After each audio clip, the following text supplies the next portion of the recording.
Jesus. By one man, Adam, sin traveled and entered into the physical realm. Is that correct? Yes. Yes, sir. So, by one man, Jesus, righteousness traveled from heaven and entered into the physical realm. Is that correct? Correct. Yes. Correct. Through Adam, we saw Adam gave birth to the devil. We could see the devil physically on earth. And that's why every human has struggled not to be a vessel of the devil. Every Old Testament saint, they tried, they fought, but none of them could prevail because they were all wearing the jacket of devil. And kudos to those men like Abraham, like Isaac, like Jacob, like Job. Those are fighters. They were resisting the devil in the body of the devil. How easy do you think that was? So Jesus also came in the body of the devil. The Bible says he partook of flesh and blood. That's the body of the devil. And what Jesus did by his death was that he destroyed DESTROYE,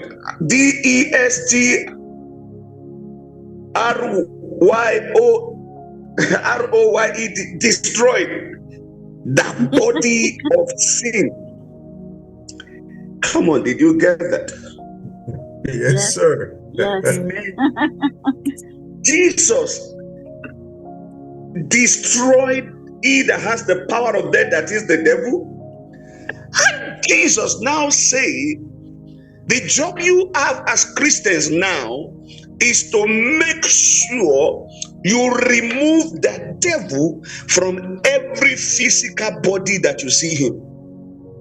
He no longer have the legitimate right to abide in the physical realm. Cast him out. Yes.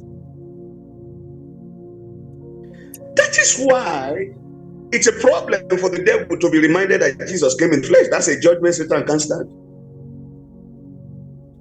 I'm going to say that again and leave you to meditate. By one man, sin traveled from the spirit realm and entered into the world. And Jesus Christ said the thief came by the fence, and the fence is the subconsciousness of man. So through the subconscious mind, the devil entered into body. That is not difficult for you to understand because you are a good student of Jesus, Global Ekklesia, the Holy Ghost. Is that correct? Yes. The mind is the womb of the spirit. Jesus decided not to come by the fence, which is the subconscious mind now. He came by the door, which is through the womb and the vagina of a woman, which is the legitimate means to enter into the world. Come on, you get that? Amen. The legitimate means for anybody to appear in this realm is through the womb to get the flesh and then be born through the vagina of a woman. That is the law. But the devil did not come through that. He came through the subconscious mind. So that's why the coming of Jesus Christ is a problem. Satan cannot be seen physically, but God could be seen physically in Jesus Christ. Ultimate victory. So all that the devil is going to do with the Antichrist is that he's trying now to birth himself into the physical realm. Like Jesus was born into the physical realm. You should know that the devil is an imitator.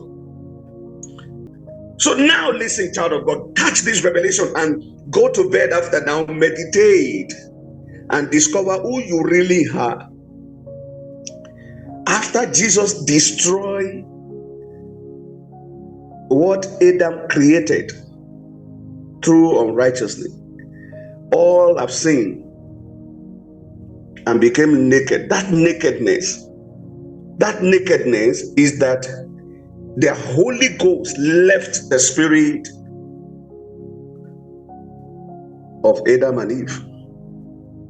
They were empty on the inside. They are no longer being led by the Spirit of God. The presence and the glory of God left them. And they became subject to the devil. Abel was fighting against the master on the earth, which was the devil. And because he went to do contrary to the master, the master has to come through his obedient son to kill him. Are you hearing what I'm saying, child of God? And God allowed it as a seed of righteousness. So when Jesus came, Jesus gave the same body of sin as a sacrifice. He lived in the body of sin without sinning.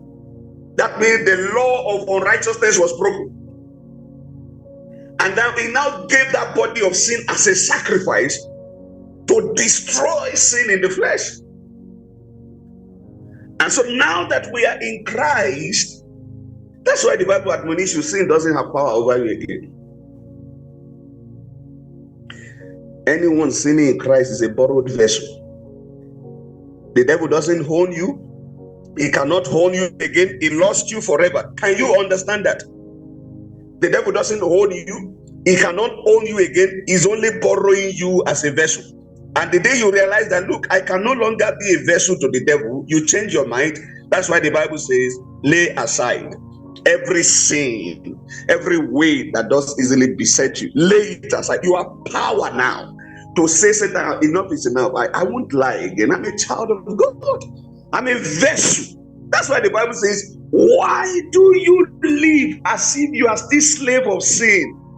Now that you have been delivered, the devil is a liar and a deceiver. He does not have right over anybody anymore. Physical body in Christ is not his. And those in sin and in unrighteousness, we have the right to chase him out of their body because he lost the legitimacy to occupy anywhere on this realm. Do you get it now? Who understood? So through Jesus, the body of sin was destroyed on the cross, and now he ascended to heaven so that we can become vessels of righteousness, giving back to spirits, angels, to manifest the will of God on earth. That's what we are here to do. And so the spirit that is upon you is the spirit of Christ to do the will of Christ. And how more of consecration you are to him will determine how much Christ will manifest through you. Very simple equation, right? You are a vessel of Christ. You are a conduit. You are a channel through which Christ manifests on earth. Do you understand? And that means this vessel has the capacity of transforming into the same glorious body of Christ. And that's why this vessel is already quickened by the same power that raised Jesus from the dead. So that means this vessel is no longer subject to the penalty of death.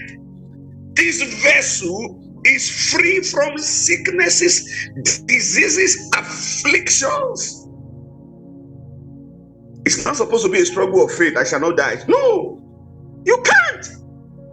And until the church comes to the consciousness that we are conduits, if by the last trumpet we shall not all die, we are all going to be changed. What tells you then that you can't be living in that change now, operating in the power of the ages to come? Hallelujah. Come on, child of God, catch this revelation. Come on, catch this. You don't have to die. The same power that will change you then is already in you now, the same Holy Ghost. You're a vessel, a conduit, a vehicle for angels, for the Holy Spirit. That's why Katrin Kuhlman got it right. He said, Lord, if you can use anything, use me. That's what you should say, Lord. I'm available as your vessel. Do what you want. Move through me. So what we call the action of faith is actually carrying out what God wants to do through you. If he wants to heal, you heal. If he wants to cast out devil, you cast it out. You are the hand, the leg, the eye, the body, the toe, the finger of God. Now, that is what it means to manifest as sons of God. It is God now working through you. The same way Jesus became a vessel to God the Father, you are now a vessel to Christ. I'll see you in the evening, child of God. Meditate on these things. God bless you. Thank you.